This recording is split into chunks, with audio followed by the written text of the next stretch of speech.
അത് തന്നെ ഈ നാട്ടുകാരനായ മുഹമ്മദ് മൻസൂർ സഖാഫി എന്ന് പറയുന്ന ഈ നാട്ടിലെ ചുറുചുറുക്കുള്ള ചെറുപ്പക്കാരെ സുന്നത്ത് ജമാഅത്തിന്റെ പ്രവർത്തകരാക്കി മാറ്റുകയും സ്വന്തം കുടുംബത്തിൽപ്പെട്ട ആളുകളെ സുന്നത്ത് ജമാഅത്തിന്റെ അനുയായികളാക്കി മാറ്റുകയും അതിനുവേണ്ടി ത്യാഗം സഹിക്കുകയും അതിനുവേണ്ടി പ്രവർത്തിക്കുകയും ആ ഒരു നിര, ഒരു വിങ്, ഒരു ടീമിനെ സുന്നത്ത് ജമാഅത്തിന്റെ ദഅവക്ക് വേണ്ടി എന്തും ചെയ്യാൻ തയ്യാറുള്ള ഒരു വിഭാഗത്തെ വാർത്തുവിട്ടിട്ടാണ് ബഹുമാനപ്പെട്ട മൻസൂർ സഖാഫി ഉസ്താദ് നമ്മളിൽ നിന്ന് വിട പറഞ്ഞിട്ടുള്ളത്.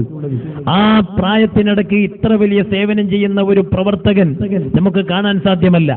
അതുകൊണ്ട് തന്നെ ഒരുപാട് സദസ്സുകളിൽ, ഒരുപാട് വയലിന്റെ സമ്മേളനങ്ങളുടെ വേദികളിലെല്ലാം മുഹമ്മദ് മൻസൂർ സഖാഫിക്ക് ഒരുപാട് മഗ്ഫിറത്തിന് വേണ്ടി, ഒരുപാട് ദർജകൾ ഉയർന്നു കിട്ടാൻ വേണ്ടിയൊക്കെ പ്രാർത്ഥിച്ചവരാണ് നമ്മളെല്ലാം. അല്ലാഹു സുബ്ഹാനഹു വ തആല അവരുടെയും ദർജ ഉയർത്തി കൊടുക്കുമാരാകട്ടെ. ഈ സന്തോഷത്തിന്റെ രംഗം അവർ കാണുകയാണ്. ഇതിന്റെ പ്രതിഫലം അവർ ഖബറിലേക്ക് ഒരു നേരം പോക്കാക്കുന്ന ഒരു സ്നേഹിതനാക്കി അല്ലാഹു മാറ്റി കൊടുക്കുമാരാകട്ടെ. ഇതാണ് സഹോദരങ്ങളെ സുന്നത്ത് ജമാഅത്തിന് വേണ്ടി പ്രവർത്തിച്ചാലുള്ളൊരു ഗുണം.